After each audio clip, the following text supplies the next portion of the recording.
despite Guernica, despite World War II, you're gonna get these guys who still think air power can do it all. They don't go away. Despite Vietnam, despite Iraq and Afghanistan, these guys will not go away. Now, obviously, this is in 1988, but this guy fought in Vietnam. How could you in 1988 say it can win a war alone? Which war was that?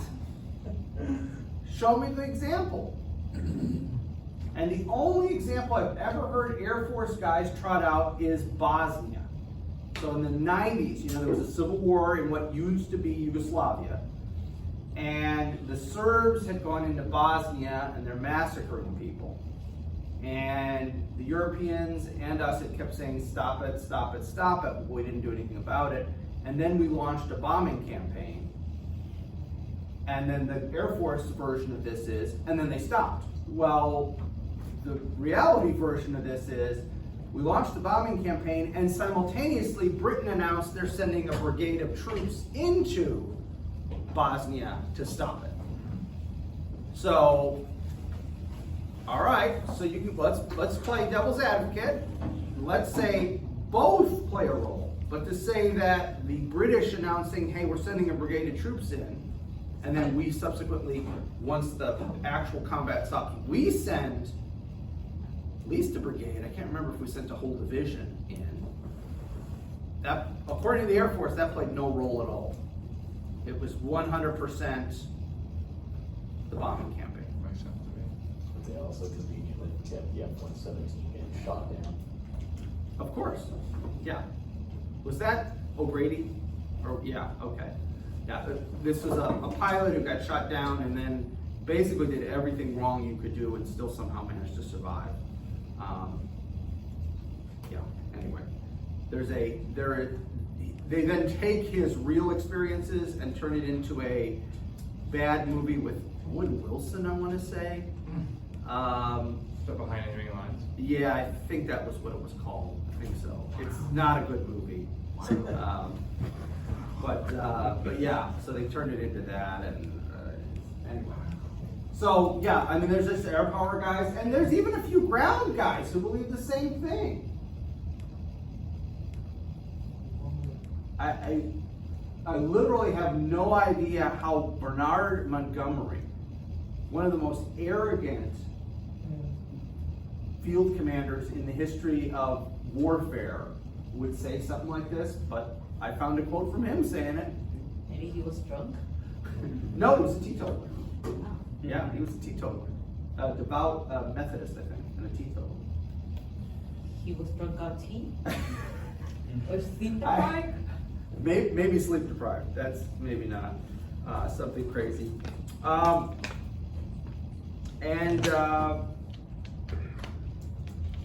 Here's another quote. This is from 2003.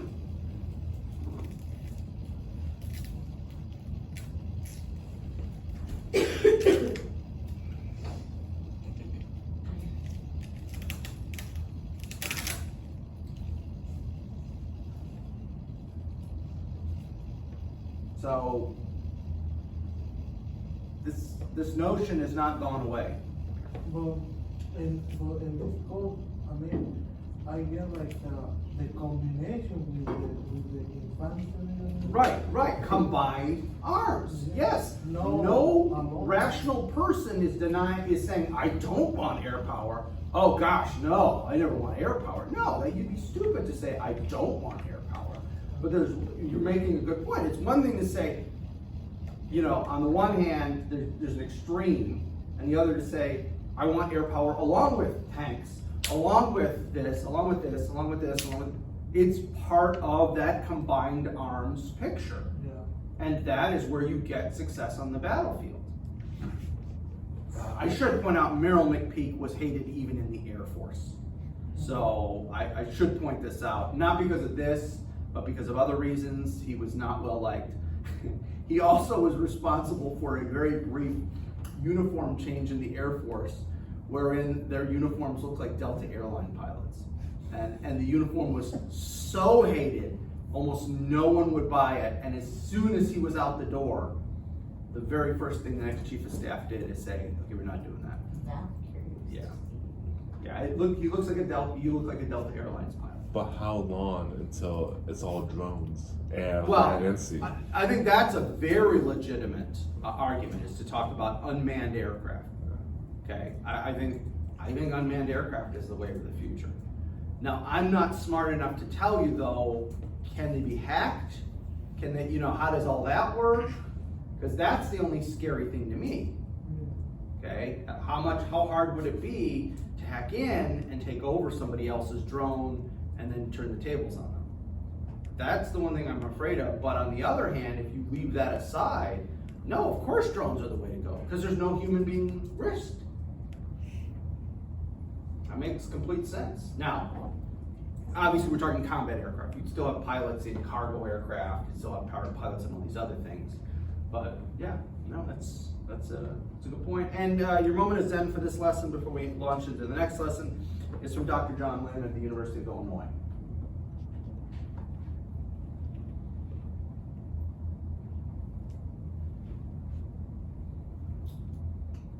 Technological gullibility. Okay? Let's be honest, the majority of people are technologically gullible. I.e., the shiny new thing That's my dad. is gonna solve all our problems. AI. AI, or what have you. Rather than, no, there's problems that are beyond the scope of technology on the one hand, or maybe the technology creates new problems. AI. Replacing jobs. So, Or like, AI, like I say, like switch, side, like they. exactly. I don't believe in your cause, I believe in the cause of the enemy. Well, that's the thing. If AI becomes semi-sentient, Yeah. what's to stop it from saying, I don't want to do this anymore? Now that's the plot. That's the Terminator. I mean, it's the Terminator, right? Go back, rewatch the original and the second. Don't watch any of the other ones. They're horrible. Watch the first two Terminator movies. That's why you say please and thank you. So that you will be kept as a slave as opposed to killed immediately. No, I'll take killed immediately rather than be a slave of AI. Thank you. But no, I mean, you don't want it to do that. You don't want it to achieve. You want Asimov's 3 laws of robotics. And if you don't know what Asimov's 3 laws of robotics are, look it up. But Isaac Asimov proposed this back in the 50s. Okay? That if you're going to have robotics, if you're going to have independent robotic organisms, you have to have certain rules that be put into place to prevent them from harming humans. And Asimov proposed that in the 50s, and we're still not doing that. Okay, so that's it for interwar air power. Let's actually start World War II. And let's start it with Blitzkrieg, because that's what everybody remembers the most. So, specifically Blitzkrieg, when it works, 1939 and 1940. So the first year, 2 years, however you want to look at it, of World War II. All right? So, what are the origins of Blitzkrieg? And I don't mean the word, we briefly talked about that. That's a made-up word. An English reporter just takes 2 German words, smashes them together, and says this is what it's called. That's not what the Germans call it. But what is the origins of it? Okay, at the strategic level, remember we got the 3 levels of warfare. At the strategic level, the characteristics of what we call Blitzkrieg is quick, decisive war, and avoiding a 2-front war. That's very important. Yeah, absolutely.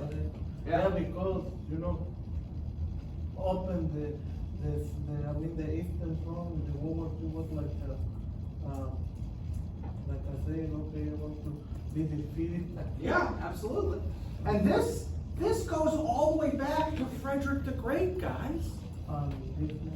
Frederick the Great, Moltke the Elder, Bismarck, Schlieffen, all of them at the strategic level were trying to do this. Quick, decisive war, don't fight on 2 fronts. So there's nothing new in a strategic level if we conceive of whatever the heck Blitzkrieg is, all right? Whatever the heck we're calling Blitzkrieg, right? At the strategic level, This has been around for the Germans for 200 years. That's not new. That's not new. At the operational level, we have what they call the Kesselschlacht, or a cauldron battle. Okay? Really what this is analogous to is the campaign of annihilation that Napoleon started first, and then Moltke the Elder and Schlieffen tried to accomplish. Moltke actually successfully. Schlieffen, unfortunately, his plan for him doesn't work. Well, he's dead though, so. But his plan doesn't work in 1914, and you get World War I. But that's what they were trying to do, cause this campaign of annihilation. We're going to decisively destroy the enemy so we don't have to fight again tomorrow and the next day and the next day, which goes hand in hand. If at our strategic level we're trying to get this quick, decisive war, then we need to annihilate the enemy right there. 1 day, 2 days, a week, whatever. Boom, it's done. We can move on with our lives. Okay? And then at the tactical level, what are we doing? We're penetrating defenses. We're using combined arms. We're paralyzing We're paralyzing the enemy's C3, which is command, control, and communications. Okay? We're paralyzing that. And the emphasis is on the initiative. You take the initiative. Well, Ludendorff in World War I and Guderian in 1939 and 40 are emphasizing this. So what is my point? Why am I showing you this? Why do you care? Because Blitzkrieg isn't new. Yes, tanks are new, aircraft are new, okay? Radio, all these pieces, parts that are in there. But on its basis, all these things that we're trying to accomplish go back 200 years. Frederick the Great would, if you showed him Blitzkrieg and that he has a competent officer corps, remember that's a big one, because remember what he thought of his own officers. Frederick would have loved it. He'd be like, this is what I've been talking about. Exactly. Okay? Or Moltke, Bismarck, Schlieffen, all these guys. Okay? All that we've done is taken this strategic idea and we've been able to put it down lower levels. Frederick could have the strategic idea, but he couldn't accomplish it necessarily at the operational and definitely not at the tactical level. Not this way. He couldn't do these things because he didn't have a competent officer corps. He couldn't trust initiative. Heck, he didn't even trust his own generals. Remember that quote where that general, the cavalry general, he keeps telling him to charge, and the guy says, when the battle's over, the king can have my head. But until then, I'm going to use it to his benefit. Now, it turns out that general was right, but from Frederick's point of view, the guy's insubordinate. I know better. Well, when you are the only one making all the decisions, there's one point of failure. If you're wrong, you're screwed. But if you push down the initiative, everybody gets a chance to make your plan work. So, does that make sense? Please. Do you think this plan actually could have been used, say, 1,000 years ago, or they even discovered it? I would argue if you're talking like the Romans, Yeah, somebody who had a real competent army, yes. The Romans could have pulled off a very crude form. There's no airplanes, there's no tanks, but a very crude form of Blitzkrieg the Romans could have pulled off. Because they had cavalry, they had infantry, and they had artillery, being arrows, catapults, things like that. So yes, I would argue you're absolutely right. You could have had an ancient Roman, and maybe other ancient civilizations as well, but the Romans are the ones we know the best, and we can compare. Yes, I think the Romans could have done this. And in fact, I would argue in some ways the Romans try to do this. Not intentionally, just because, well, quick is better than long. So of course, everyone always wants a quick war. Nobody's trying to have a long war, okay? And doing some of these things, yeah. So no, I completely agree with you. So this is not, that's my whole point, and I think you're re-emphasizing my point is, this is not some new thing that just all of a sudden, oh my goodness, look what we discovered. No, this has its antecedents in German history, clearly, but even in other forms of history, other nations' history. If you have a competent, well-run, well-led, well-supplied army, yeah, I agree. So I hope you see my point, is that this isn't just something new. Again, this is the simplistic pop culture history. It's always like, oh look, this cool new thing. The more history you know, the less it is totally cool new thing. There was a series called Connections, a BBC series, back in the 70s. And once in a while they played a little fast and loose with a few things. But overall it was a great show, because what they would do is that the host would come on and he'd show you a light bulb. And then he'd spend the next half hour or hour, I can't remember how long the show was, explaining where the light bulb really come from. And it's not just Edison in his lab tinkering. Like, he goes back 500 years and then shows you how you could get a light bulb based on glass blowing, based on all this other stuff over a 500-year period. Okay? So it was a really good series because it showed that whole thing, this long vision of history. That it isn't just Edison and he's a genius and you're all stupid and look how smart he is. No. That's not how this works. Edison is standing on the shoulders of other people who'd come before him. You can't have a light bulb without electricity. Okay, well, we got to at least throw Ben Franklin in there, right? Okay, and I'm sure there's somebody between Franklin and Edison, so we got to throw. I can't remember the whole episode. It's been 20 years since I've seen it. Please. I would like if I am correct, like, but to get to this point, to succeed using this blitzkrieg, you need like a professional army, well trained, discipline, Yep. to succeed, because in the ancient world, sometimes the army don't work like a Yeah, most ancient just armies, the, yeah. just the Roman, can I say a little bit the Greeks? Yeah, the Greeks to a lesser extent, though their style of warfare is different, because the hoplites and the phalanx and all that is a bit different. But yeah, you need, and that's, again, that's why I'm emphasizing, it's going back to Frederick, because if you don't have Frederick creating the Prussian army, that stereotype Prussian army, you can't, and that's why even when we talk about Frederick, talked about his father and his grandfather and his great-grandfather, because Frederick, even though, again, okay, really smart guy, but he just doesn't pop out of the ground fully formed and just say, oh, we're going to create this. No, because he can't do it without his father and his grandfather. And that's, we're all standing on somebody else's shoulders. We're all standing on somebody else's shoulders. So does that make sense? And that's what I want to impart, is it's always this long vision of history. And if you see this show Connections, you got to get past the horrible clothing, because the host has got these terrible leisure suits on, 1970s leisure suits on. He's this Englishman with this kind of wild white hair wearing these like beige leisure suits. But if you can get past how it looks, it's actually a great show as far as kind of making these things. Again, they play fast and loose with history a few times, but from a pop culture standpoint, it's great because it's showing people, no, there's a long vision of this, okay? All right, so let's get down to the nitty-gritty. The German plan for the invasion of Poland is called Case White. Okay? Instead of plan, they call it Case. I don't know why. They're German. They do weird things. So, Case White. The plan is a giant double encircling movement or double enveloping movement. They're going to invade from East Prussia in the north, and then they're going to invade from the whole side, and they're going to meet in the middle somewhere and capture Poland. That's the idea. Okay?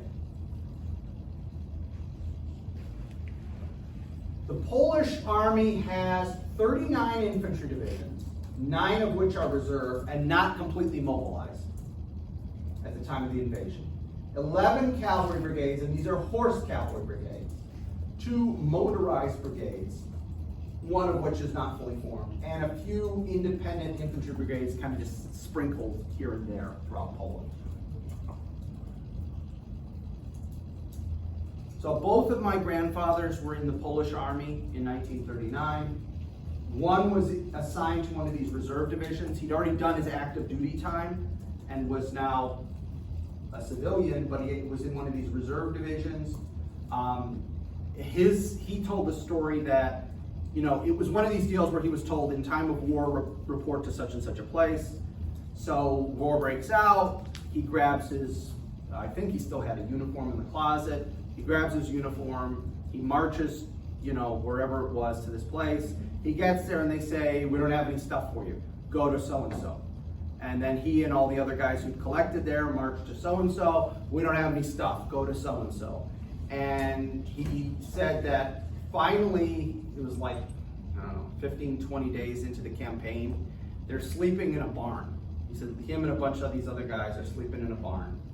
And he wakes up, and he looks around, and he's the only guy left in the barn. And he's like, okay. So he kind of like peers out between the slats, and down in the courtyard of this little farm, there's Soviet vehicles. And all the Poles are in a group with their hands up. And so I said to him, well, did you consider maybe staying in there? He said, well, I thought about it, but he said, I figured if I stayed in the barn and they had wanted me to come out, if they found me, they were definitely going to shoot me. Whereas if I went out, they might shoot me. So I figured might was a better odds than definitely. So he winds up getting captured by the Soviets, spends 2.5 years, almost 3 years in the Soviet Gulag, almost dies from disease while he's there. But he's lucky because he's only like a corporal, and so they don't care, basically. It is not important enough. It is not important enough. So he's eventually freed in 1942 with a bunch of these other Poles into what he always called Persia. Till the day he died, he always referred to Iran as Persia. He's freed into Persia, and then the British take those guys, train them, arm them, and they fight in the Italian campaign. So he wound up being wounded in the head at Monte Cassino. And you could still see, because he was mostly bald, you could still see a scar that ran along here. What happened is, on the second day of the attack of Monte Cassino, he was in an anti-aircraft unit, and so they were cannibalizing those units because they needed men at the front, needed men on the front lines. So he says, it was before dawn, they launched their attack, and an artillery shell, or a mortar shell, he wasn't sure, landed near him. Well, it was very rocky. Monte Cassino area is very rocky in Italy. What happened is a rock shot up, and he was wearing one of those flat British-style helmets because they had British equipment. It went between the helmet and his skull, creased his skull. And if you've ever cut your scalp, you know you bleed like crazy. So there's this explosion, he falls down, blood all over him. So his men just assume he's dead and just keep going. And they find him later on, a medic finds him later on. He had a concussion and he needed, I don't know, it's like 20 stitches to close his skull. He was fine. So he always looked at it as if he was, like really blessed. He lived to be 90. So, yeah. My other grandfather, unfortunately, was an officer. And you may or may not know how that ends. He is taken by the Soviets, and he is murdered along with about 15,000 other officers at what's called the Katyn Forest Massacre, where they murder military officers, judges, doctors, lawyers, priests, professors, anybody who's going to oppose the Soviet regime post-World War II. So, anyway. So, altogether, the Poles have roughly the equivalent of 48 divisions, but again, the reserve divisions are not mobilized, partly because the British and French say, don't mobilize your divisions, that will provoke the Nazis. Okay, right, thanks. Yeah, great advice. Now, the Poles have about 200 modern tanks and about 450 modern aircraft. I'm stretching modern when it comes to the aircraft. The Poles and the Italians, this is an interesting little kind of aside. And this goes back to our lessons on technology. And remember that whole when you buy in? That's like, when do you buy into the technology? Poland and Italy both bought into tanks and airplanes in the early 30s. So had the war happened 1936 or before,